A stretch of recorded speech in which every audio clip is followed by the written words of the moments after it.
starting to rhyme. Reading comics, toys are hella sick, hella whacking it. Taking bad hits, taking back hits. Subscribe.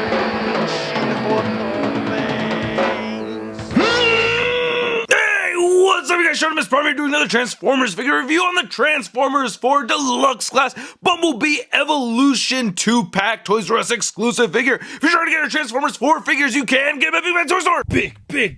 Get your big badass toys at BigBadToyStore.com.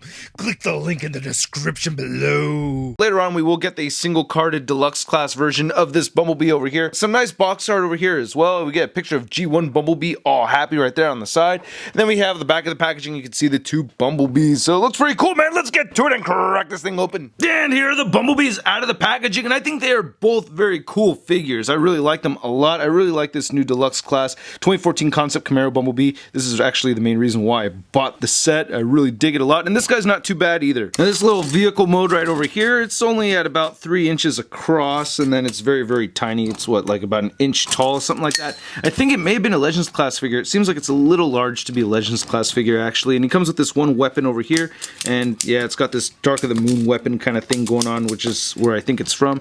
And there it goes into the hole. Yeah, I just wanted to show that off really quick. I like the little Autobot logo right there on the back. That doesn't look too bad. It has some taillights that are blue. That's a little strange. Some weird gappage over here. But for the most part, you know, it looks kind of like it's supposed to resemble a VW Bug, even though it's hella not. So the transformation on this figure isn't too bad. Will you take us away, Bumblebee?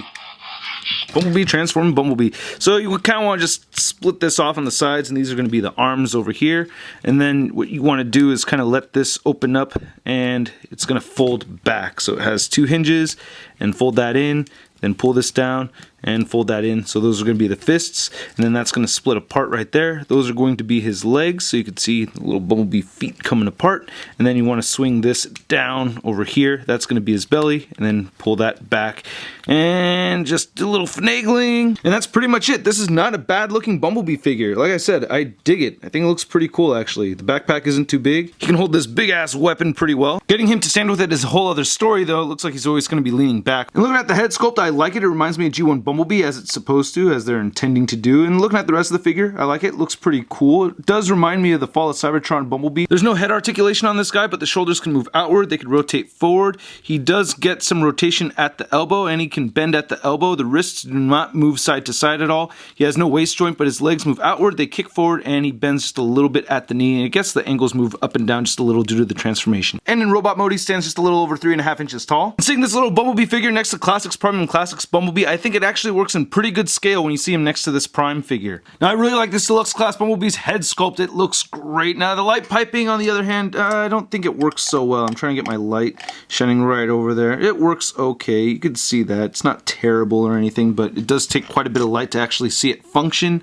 And the sculpt and paint on it, I think, is great. I love the silver on here. I like how we get that tiny little Autobot logo in the middle of his forehead over there. So Bumblebee has his face guard, which is a cool little function, even though I don't really like how it looks. So you kind of have to pull this apart over here and then shift it downward. It's a little tricky. It always feels like it's supposed to move further down his face, but that's as much as it goes down over there. And it doesn't look too bad. I'm just not a huge fan of it. And actually the sculpt on the entire figure looks really cool. And I like the variation of paint that we have here. We get this gray plastic. We also have some black and yellow. And the yellow is a very dark yellow, but I think it looks very cool. It's consistent with the other Bumblebee figures that we've gotten in the past. He has these 2 weapons. So you can see he has this kind of star blade thing right there that he's holding in his hand, which is okay. He comes with 2 of those, so you can have him hold it on each hand if you want to. Tell me in the comments whether you remember seeing these in the movie or not. I don't remember seeing them. But one thing that is cool is that you can switch only the right arm around, and he has this barrel cannon right over here that we're used to seeing Bumblebee wield, even though it looks a little on the small side, but he does have it, and I think that is dope that they included that. And if you don't like him holding the blades, you can store them on his back over here, which I think is really cool. So weapon storage is always a plus in my book. I like this chest plate that they gave the Bumblebee figure, and I like all these pistons and everything sculpted right there, and his little lower abs, and the legs look pretty good. A little bit of scuffage with the paint right there on the knees, kind of came like that, so that's a little frustrating. Not a big deal.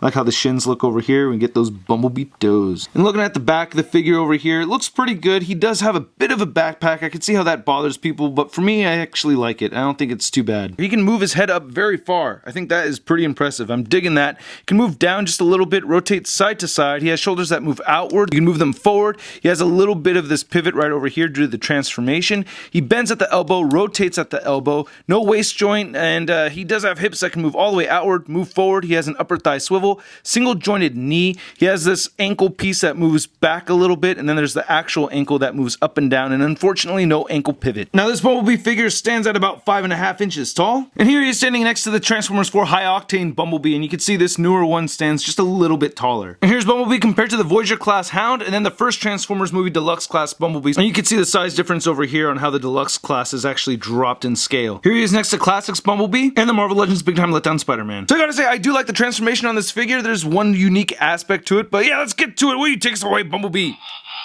Man, you're working hard today, Bumblebee. Good job. So you want to turn the figure around over here, and then you want to move this flap up, move that flap up, and then take these wheel pieces and move them inward over here. And then what you're going to do is you're going to take this section and fold it all the way in, and then this is going to go upwards into this part right over here. It's kind of tricky to see, but it's going to collapse together like that, and then you're going to take this side and fold that inward. So we do that once again on this side over here, where you're going to take the foot, fold that down, then move that all the way up, and it's going to go inside. So we're getting the side rear section of the vehicle done, and then this is going to be the rear part. And then you're going to rotate these all the way outward so that... There you go. Yeah, there you go. And rotate this all the way outward. And then this is going to come together over here. And then we get that license plate formed. And it's not going to stick together or clip in until we get this back piece done, which we can get into right now. We're going to take this and scoot that all the way back, and then there's these tabs sticking out over here on each side and on the back of the figure as well, so we're going to get that all tabbed into place. You also want to make sure these clear tabs are tabbed in over here, so there's a lot of tabbing going on in the rear section of the figure. Then we're going to fold in this cannon as I should have done earlier, fold the windows up right over, fold the windows up right over here, and we're going to take this piece and fold that up, straighten out the arm, and fold this section up right over here.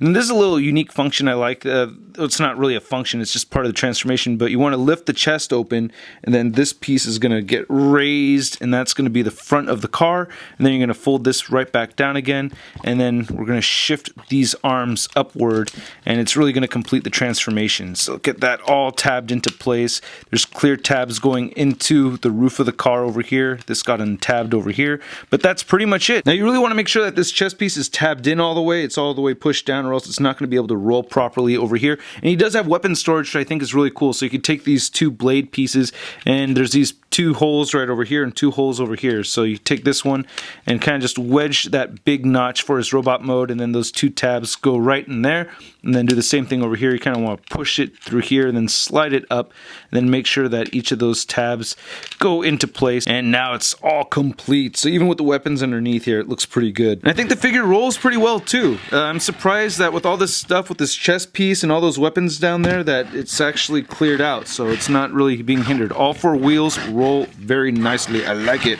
Tokyo Drift. Now I really like the vehicle mode on this figure. I like what they've done with these clear blue plastic pieces for the windows. I think that looks great. We have some metallic blue right here for the headlights, which is kind of a strange headlight color, but not really. I actually think that looks pretty good. It's really hard to see, but you get that Chevy logo right there, right in the middle. You can see the yellow coming from behind the window over there, but that's not too bad. The tires look okay to me, even though I wish they'd put some silver right here for the hubcaps. That would have been nice. And then looking at the back over here, I wish they'd painted some tail lights. I always get irritated when I don't see painted tail lights, but oh well, it's not terrible.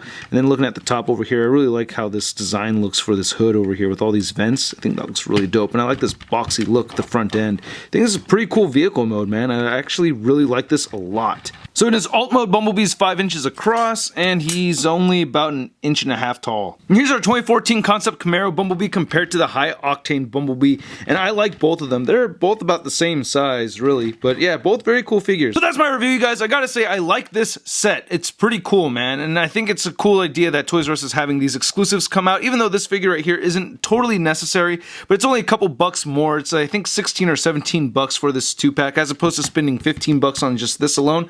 So So for a couple more bucks, you get this guy. Not too bad, especially because I think he fits in well with my Classics Optimus Prime. Anyway, I hope you guys liked my video. If you did, please hit the like button. Don't forget to leave a comment and subscribe, and check out tformers.com for the latest in Transformers news and a photo gallery of images from this review. I'll catch you guys later. Peace. Everyday display gave it a spark. Welcome to articulated comic book art. That's crispy. For each of these, I don't know, satanic worshipping blades.